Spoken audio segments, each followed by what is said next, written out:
Hello there, and welcome to my first video on YouTube, which is going to be a Star Wars video. I figured I would start off with one of my passions, I'm going to recreate and sort of expand on a video that I did on TikTok, which was subsequently taken down. Unfortunately, I did it as a response to a very popular TikTok creator, Star Wars Dinks, at that point, who turned out to apparently have some homophobic tendencies, which is really strange for a purple puppet. That video ended up getting taken down, which is unfortunate because I really had fun creating it. But the video was a response to Star Wars Dinks had asked me what I thought about Kenobi at the very, his mental state at the very beginning of the show, which I think it's been out long enough now that I can just sort of talk about how sort of withdrawn Kenobi is. He's so different from the prequels, and different still even from when you see him later in A New Hope, or even his appearance in Star Wars Rebels, where you see him in Tatooine with Darth Maul. I think the mental state of Kenobi is actually pretty similar to what you see in Luke Skywalker in The Last Jedi. And what I'll say about that is, at first, watching both of them, both Luke in The Last Jedi and Kenobi at the beginning of the Kenobi series, I was a little disappointed. And I think, I went into it expecting the Jedi Masters to be a little bit different in their response to challenges and adversity. You sort of expect, that they're going to have focus and determination, that they're not going to let things get to them, that they're going to be feeling this enthusiasm, this passion, and confidence. And I would dare say that's actually sort of our collective projection upon them. It's something that we often do. We sort of forget that our leaders or mentors or heroes are human also. And so I think our expectations, my own included, sort of reflect our collective wish that the masters and leaders that are sort of in charge and that we look up to will sort of always be confident and sort of assertive and basically not show any weakness. But I think we need to reconcile with the fact that they are human. And I like that Star Wars demonstrates that. Now, I'm a psychiatrist, so I'll take just a minute to sort of kind of go through, the DSM-5. This is our psychiatry Bible, as it's sort of said, and then I don't have the DSM-5 TR edition yet, mostly because I don't want to pay more money to the American Psychiatric Association Publishing for what's probably not that different. So if I look at the DSM and I try to think about Kenobi and what's going on in the beginning of the Kenobi show, okay, one of the diagnoses that you might look at for him, if I'm thinking from a psychiatrist standpoint, is, does he meet criteria for major depressive disorder? And I would say you could probably make an argument that he meets criteria for major depressive disorder mild. He is sort of withdrawn. He's not really engaging anything that's too, enjoyable or pleasurable. Although, what would that be on Tatooine exactly? I'm not sure. He's not out there pod racing, at least. There's that, or gambling. So that would meet the criteria for anhedonia, which is this concept of basically not finding pleasure or enjoyment in activities that you used to find enjoyable. I think that makes sense. Does he have a persistent depressed or sad mood? That's the other major criterion. It's hard to say. I would say no. I don't really see that in the Kenobi show. And then there's a whole spectrum of other symptoms that go along with it: energy issues, appetite issues, sleep issues. You could say that he has some disturbed sleep, although we'll get into that in a second. and perhaps there's some low energy in there that you could extrapolate from what you're seeing in him, and you could find a few other symptoms. I would agree he has likely feelings of guilt. That is another criterion for major depression. There's no evidence of suicidal ideation for him. So he's sort of withdrawn, but it's a bit of a stretch to say he meets criteria for major depression. I would probably classify him under adjustment disorder with depressed mood, if I'm looking at the mood component of his symptoms. Which sort of reflects that he doesn't really meet criteria for the full diagnosis, and the adjustment disorder reflects that he is responding to something that happened, and he's having a response that's sort of pathologic to some extent because it's having consequences in terms of his withdrawal from the quests that Bail Organa is giving to him, that the other Jedi that finds him on Tatooine gives to him. He's sort of withdrawn. So from a diagnostic standpoint, you can classify him there. The other obvious diagnosis to consider is post-traumatic stress disorder, or PTSD.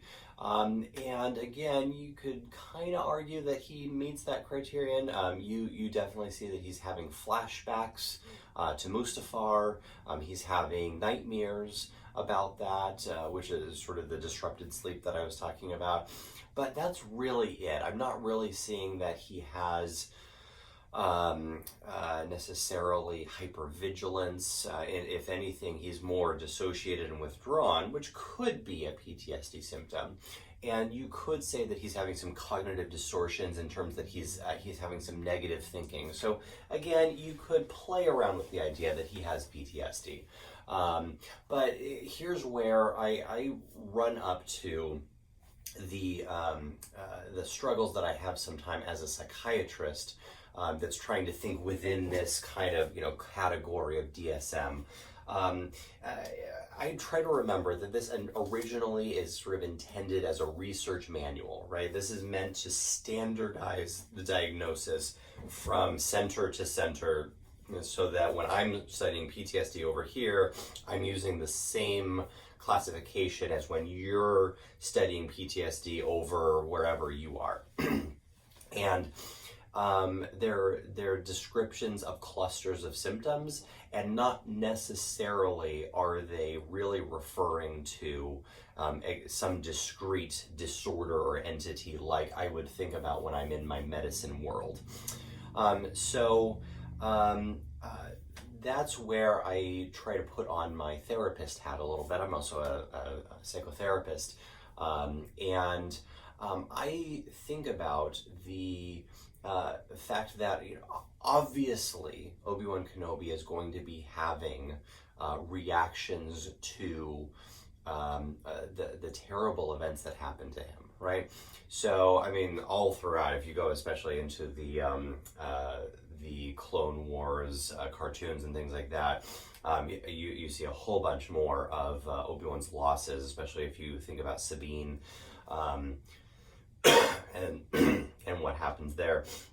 But he loses his beloved master and friend Qui-Gon Jinn at the beginning of episode 1, and then obviously if you look into episode 3, right, he truly loves Anakin Skywalker, and is devastated to see the things that his former apprentice was capable of. He observes footage of him slaughtering younglings and turning to the dark side. He fights him. He assumes at the beginning of Kenobi that he has killed Anakin Skywalker, who was, a cherished, loved brother to him.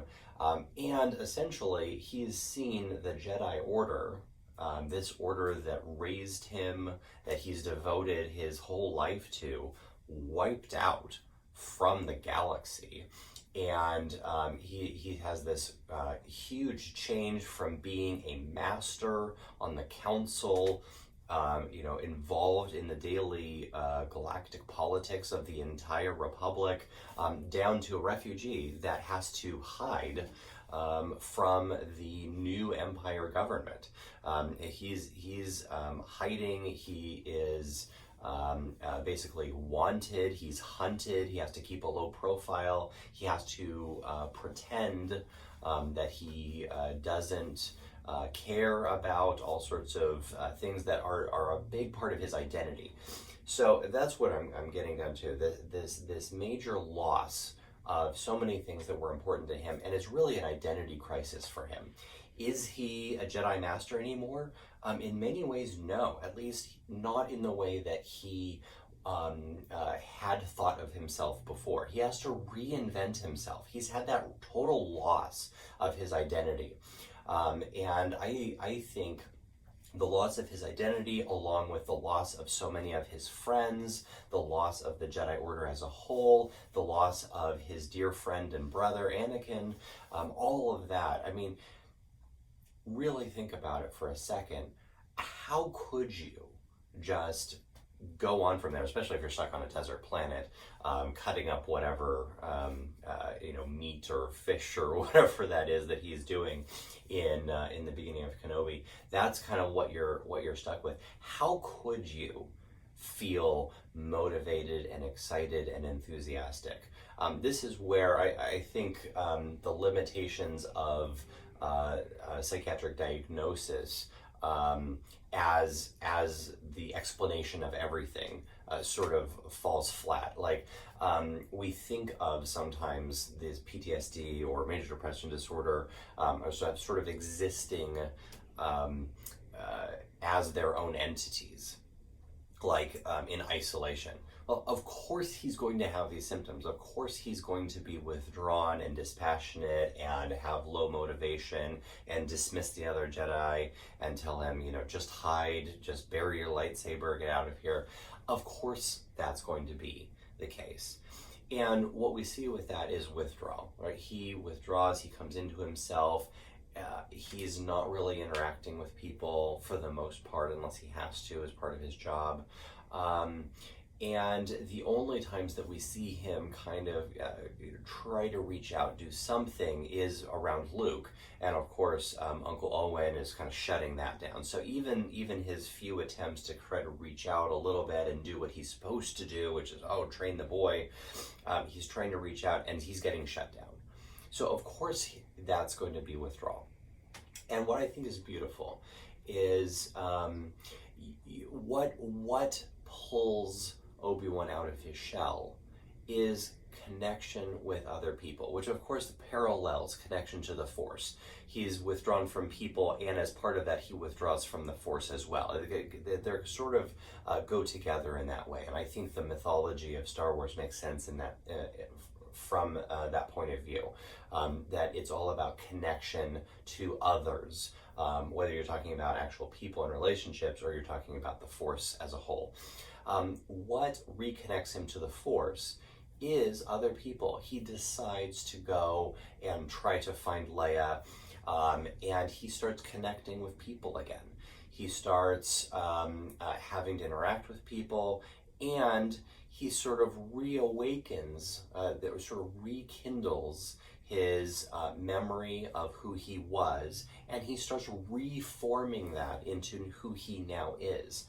But that happens in connection with other people, especially as he connects with Leia, and Leia in turn connects back to him and gives him some warmth and affection and also challenge. It sort of stirs him up, and he responds to that. And I think that's true for us as well.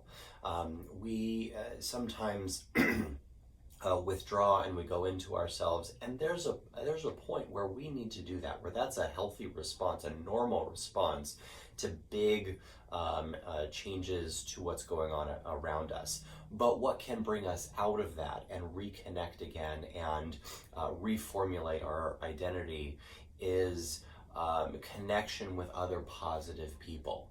That's how we can reconnect to the Force around us, and reconnect to sort of our purpose and our identity is in interaction with positive people. And so that's, I think, really reflects what lessons that we can learn in our own lives, even though we're in this galaxy and not that one far, far away. I think the same is true with Luke Skywalker. I think you see that same parallel. Rey reaches out to him and, continues to offer him the lightsaber and say, come on, we need you. He rejects this idea that she's sort of projecting on him, that he's supposed to be this big hero. He, I think, rightfully rejects that, that pressure, that mantle. However, he is stirred up by her plea, by R2-D2's reminder of the past, and he, in his own way, finds a way to reconnect and sort of be the Jedi that he wants to be, which I think is a really nice play, how he projects himself through the Force. He doesn't do exactly what's expected of him. He doesn't fill the role of the legend, Luke Skywalker, but he does it in his own way.